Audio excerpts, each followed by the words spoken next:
Welcome to Urban Living with Swarna. This is your cozy corner in the chaos of city life, where we tune in for soulful chats on travel, nutrition, mental clarity, and simple habits to help you breathe easier, live better, and glow from the inside out. Welcome back to Urban Living with Swarna. Today's episode is going to be a little more personal. This one is about the lessons I wish I had learned sooner. The ones I had to figure out on my own. The ones that saved me.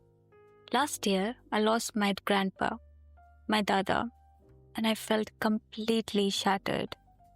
The only reason I didn't give up was the faith my dada had in me, and I clung to that like a lifeline. Growing up, I didn't have the kind of parents who were emotionally present. And I say that not to assign blame, but to tell the truth. They weren't there, not in the way I needed them to be. Not when it came to love that felt safe, or listening that felt soft, or guidance that felt steady. So I raised myself, quietly, invisibly. I learned to keep my needs small, to swallow my hurt, to be strong, always strong. But here's the thing, when no one teaches you how to feel your feelings, you start to fear them. When no one shows you your worth, you start to question if you have any. When no one models love with boundaries, you end up accepting pain as part of connection. Those gaps follow you into adulthood. And in my teens and my 20s, I really started to feel the weight of it. All the things I didn't learn, all the love I didn't receive, all the inner chaos I had no words for. Then last year, I lost the only person who ever made me feel truly seen, my dada. He was my lighthouse, my safe harbor, the only adult in my life who looked at me like I mattered. His presence was quiet but strong, and his faith in me, it was unshakable. When he passed away, something inside me broke. Suddenly, I felt numb, like I had no ground beneath my feet. And for a while, I didn't want to be here anymore. There were days when it was hard to breathe, let alone hope. Nights where the pain felt so big, I didn't think I could carry it. And it's real. And I know I'm not the only one who has felt that way. So if you're listening, and if you've been there too, please note this. You might be feeling weak. You might be broken. But note this. You are not alone. The only reason I didn't give up was him.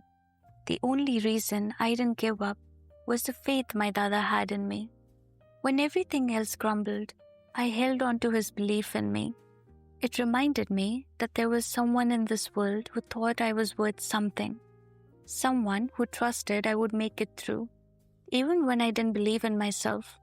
And sometimes that's enough, not forever, but just long enough to get you to the next breath, the next step, the next page. That's what brought me back into therapy.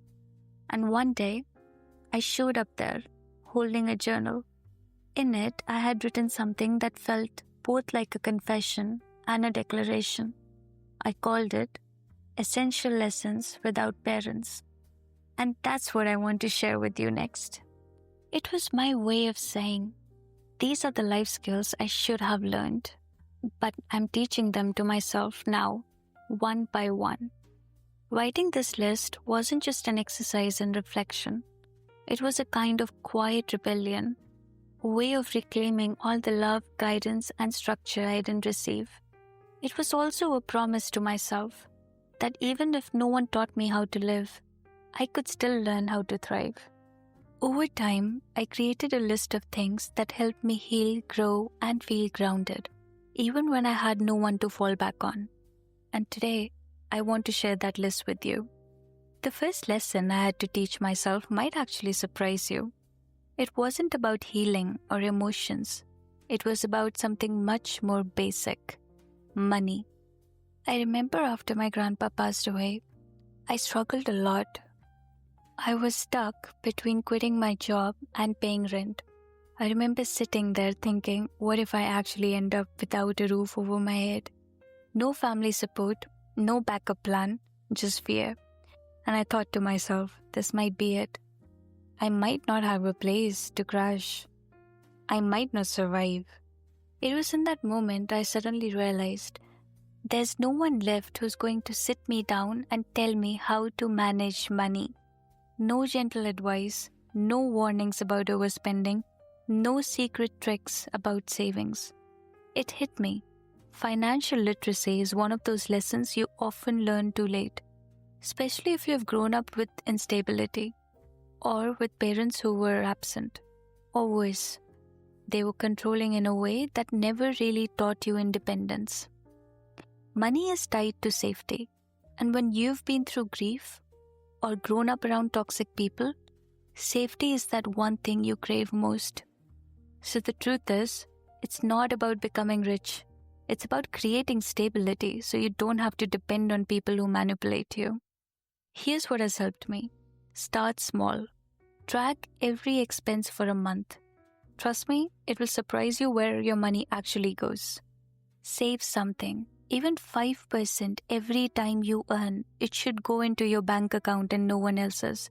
It's not the amount, it's the habit that matters. Learn basic investing. I don't care if it's index funds, SIPs, because leaving money idle doesn't protect you from inflation. Trust me. One of the books that really helped me when I was getting into this habit of saving money was Psychology of Money, but that book deserves an episode of its own. So, you need to ask yourself, what's one money mistake I made because no one taught me better? And how can I make sure I don't repeat it? Second lesson, self-care. After loss, it feels almost selfish to think of yourself. I remember days when I didn't feel like eating or sleeping properly. But here's the truth. If you don't take care of yourself, grief and toxic environments will swallow you whole. Toxic people thrive on being drained, and grief thrives on you being empty. Self-care is how you can resist both. Self-care isn't a luxury, it's survival. It's saying my life still matters, even when I feel broken. When I talk about self-care, I am saying stick to the basics. Hydrate, eat one good meal, get sleep. Even if you plan on ordering at least twice a day, make sure there's one meal in your daily routine that's healthy. Don't aim for that perfect wellness. Just aim for enough. Second, move your body. Gently. I'm talking stretching, walking, even dancing alone in your room. Movement shifts grief and energy, and it's really important, especially in these days, that you move your body. Third, protect your energy. If you're drained, don't force yourself into social circles that don't feel safe. And ask yourself, what is one small kind thing I can do for myself today, even if it feels silly? Third lesson, navigating emotions. Growing up without healthy emotional guidance means you don't know what to do with the big feelings. Anger, shame, jealousy, hurt, guilt. And when I didn't have my grandpa anymore, I wasn't just sad. I was angry. I was angry at life. I was angry at people who didn't understand. I was angry at how fragile just everything felt. So when you have also dealt with narcissistic environments, you learn to suppress emotions or explode, but rarely to express. Emotions aren't the enemy. They're messengers. Even anger says something. Something feels unfair. Hurt says, I cared. So instead of pushing them away or letting them destroy us, we can learn to sit with them. So try and name it. Instead of saying I'm mad, say I feel angry because I wanted more support and didn't get it. The second way to go about it is channeling. Write, paint, scream into a pillow, walk it out, exercise, anything that helps. Give emotions an outlet. Third, pause before reacting.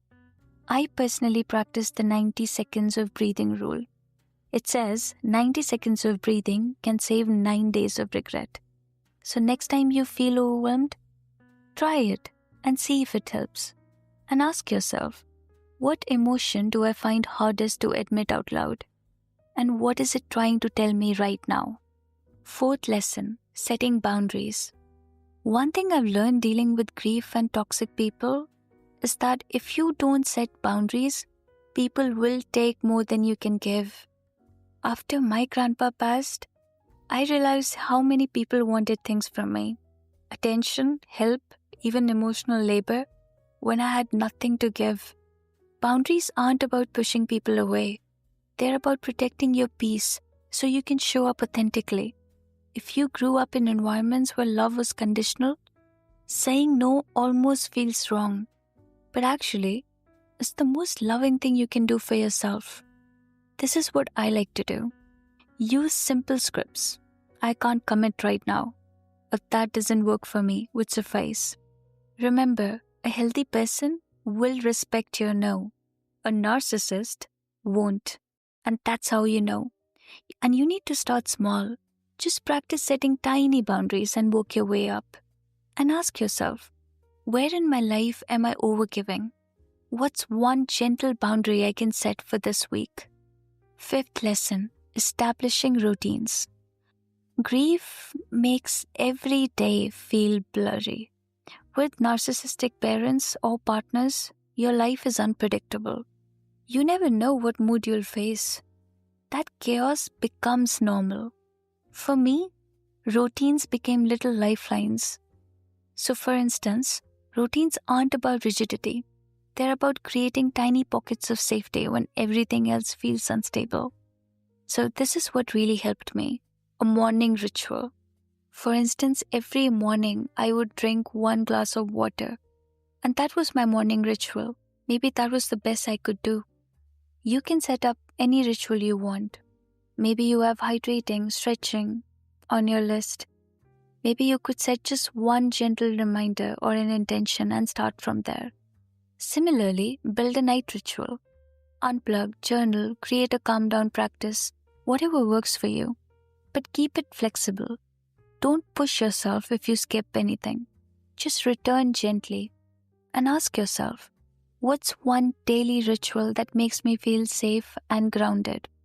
Sixth lesson, building self-worth.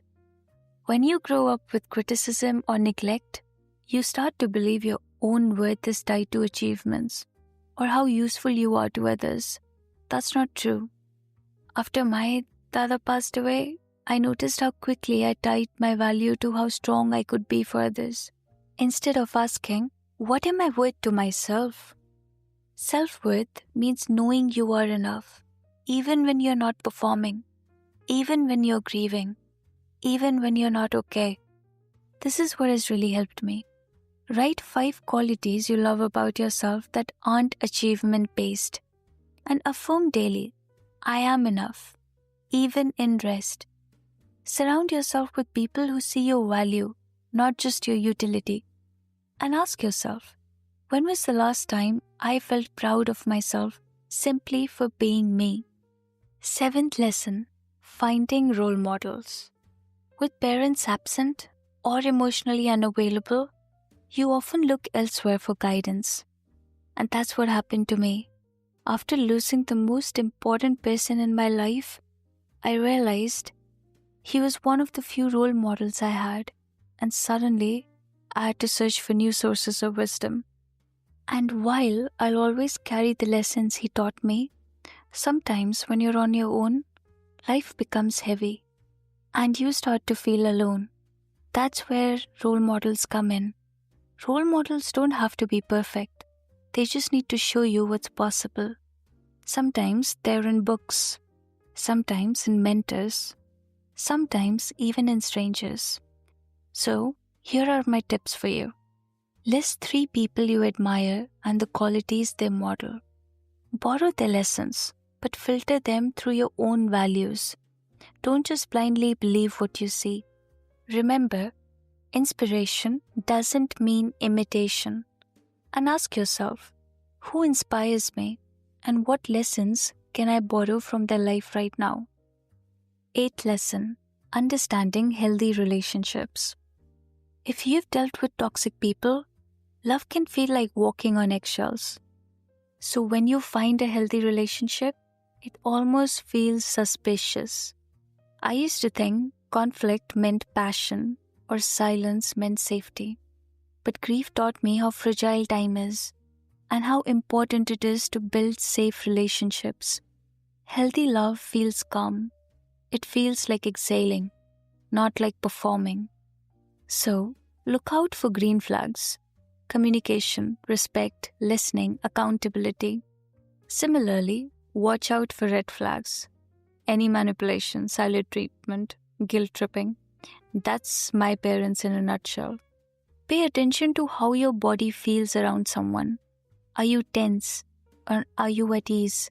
And ask yourself, which relationship in my life feels safest and easiest, and what makes it that way? Ninth lesson: decision-making skills. Grief makes decisions harder. Your brain is foggy. At least that's how it was for me. And narcissistic families often make you doubt your judgment. So even small choices can feel paralyzing. I've been there, second-guessing everything from career moves to friendships. Decision-making isn't about being perfect. It's about practicing trust in yourself. So the things that have really worked out for me is the 5-year rule. Will this matter in 5 years? If not, don't spend your 5 minutes thinking about it. Flip a coin, not to decide, but to notice your gut reaction to the result. Similarly, you can make a list, pros and cons, and then circle what aligns with your values. And ask yourself, what decision am I avoiding right now? And what fear is holding me back? 10th lesson: emotional regulation. And I'm talking about outbursts. I used to think emotional regulation meant suppressing my feelings. Especially around toxic people, you learn quickly showing emotion can be punished.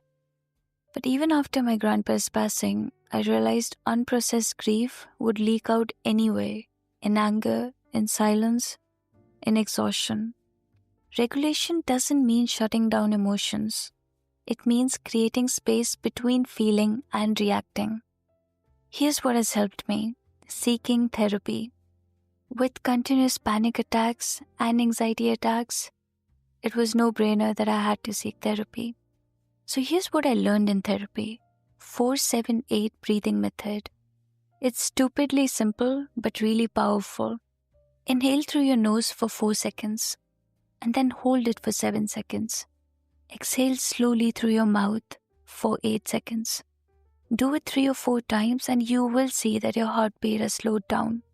Your brain would stop spiraling and your emotions wouldn't feel so overwhelming. If you're surrounded by people who are testing your patience, take a cool-off walk before responding. This is something that has really helped me when I'm surrounded by people who just constantly try to get on my nerves. Third, journal instead of texting in the heat of the moment. Don't react, but rather act. And ask yourself, what's my default reaction when I'm upset? And how could I choose differently? 11th lesson: asking for help. With the biggest loss, I felt this heavy pressure to carry everything on my own. I didn't want to burden people, especially people I loved. When I was suffering, I had people who would constantly text me, tell me they're there, tell me they'd want to be there for me. And I loved them. I loved them with all my heart. But at the same time, I feel that I grew up around toxic people. At least at that point, I was surrounded by people who weren't very kind. They also taught me indirectly that asking for help could be thrown back in my face. So I built this false strength. But the truth is, we're not meant to do life alone. And people who love us will be there for us. And sometimes we should let them. Asking for help isn't weakness. It's a sign you trust someone completely, enough to let them in. Start small. Ask for a feedback, a listening ear, or a small favor. And notice who responds with kindness. That's your safe circle. Once you've figured that out, reframe. You're giving others a gift by letting them support you. Perhaps if you think like this, you'd be more likely to let people in. And ask yourself, who in my life feels safe to ask for help? And can I reach them out this week? 12th lesson, self-discipline. Discipline is a tricky one for me. Especially with hurt, some days you don't want to get out of bed. At least I didn't. And with toxic people, discipline is something that is enforced as control, not as freedom. So I had to relearn discipline altogether as something I give myself, not something that's forced upon me. Self-discipline isn't a punishment. It's self-respect. It's a bridge between where you are and where you want to be. Something that has helped me is the 5-minute rule. If it takes less than 5 minutes, do it now.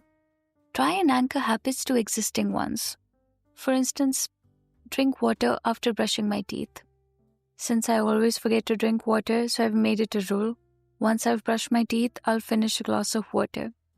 Or it could be as simple as stretching before bed. Focus on consistency, not perfection. And ask yourself, where in my life could a little discipline actually give me more freedom? 13. Advocating for yourself. In families with narcissistic dynamics, you learn quickly your voice doesn't matter. I often silence myself to avoid conflict. But with some people, you just can't help it. I realized no one else is going to fight for me. And now that my dada isn't here, I don't expect anyone to either. If I don't speak up for myself, I'll always feel small. Advocating for yourself doesn't make you difficult. It makes you visible. You need to tell yourself your needs are valid. Here's what has helped me. Using I statements. I need more time. I feel overlooked. This is something that made me put myself out there. I realized that when I talk to people who look down upon me, it actually helps. It helps me prepare before tough conversations. So what I do is I write down what I want to say so as to avoid conflict. Start with low-stakes situations and build confidence from there. You don't have to get into fights or heavy conversations right away. And ask yourself, where have I stayed silent when I should have spoken up? And how can I reclaim that space? 14th, practicing forgiveness for self and others.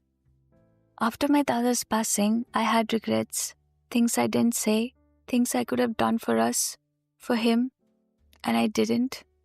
Also, I couldn't. Moments I wished I cherished more. That regret turned inwards. And I also carried anger at people who didn't show up at the funeral, showed up later. Forgiveness felt impossible. But then I realized forgiveness isn't about excusing. It's about releasing myself from carrying poison.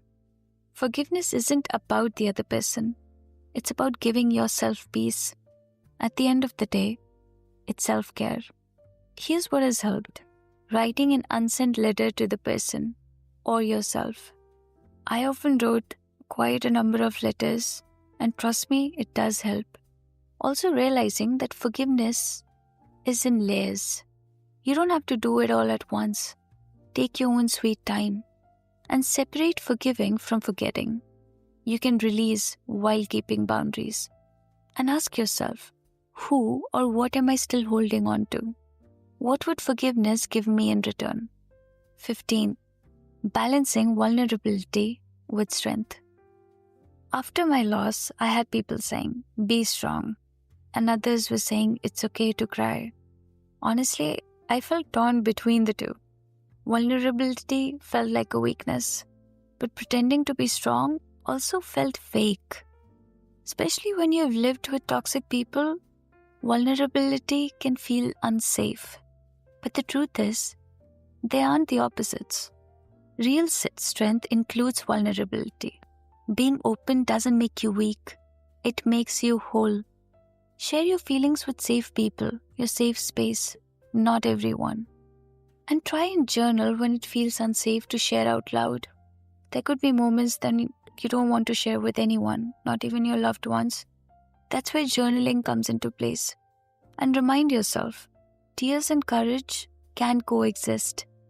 And ask yourself, when was the last time being vulnerable actually made me stronger? 16. Developing core values. Without parents guiding me, I had to ask myself, what values matter to me? Growing up around toxic people, values often get twisted. You're told loyalty means silence, or love means sacrifice. But finding your own core values is like finding your compass. As a child, I always knew what I didn't want to become, and that was my father. The very thought revolted me. That's where it's so important to have your own core values. Your values are your anchor. They guide you when grief fogs your mind and when people try to pull you off course. So this is what has really helped me. Write down your top 3 values. For me, it's kindness, integrity, resilience. And use them as a filter for decisions. Check in monthly. Am I living by these values or drifting away? And ask yourself, what values matter most to me? How do I show them in my daily choices? 17th, trusting your intuition. This is a really big one. As a child, now that I look back, I realized how often I second-guessed myself. Growing up in environments where toxic people gaslit you, your own gut feels unreliable. But intuition isn't broken, trust me, it's just buried under doubt. Your intuition is your inner compass.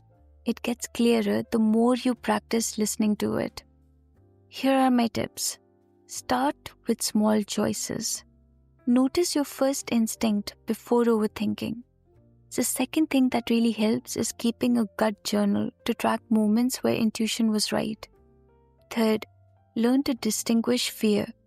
For instance, if you feel fear or a bit weird around someone, notice that you would feel a bit tight, or you'll get this anxious feeling, or you would simply start feeling nauseous from their presence. Fear is very different from intuition. When you feel good about someone, you would have this calm, steady energy. Listen to it and ask yourself, when was the last time I trusted my gut? And what happened? Also, what happened when I didn't trust my gut?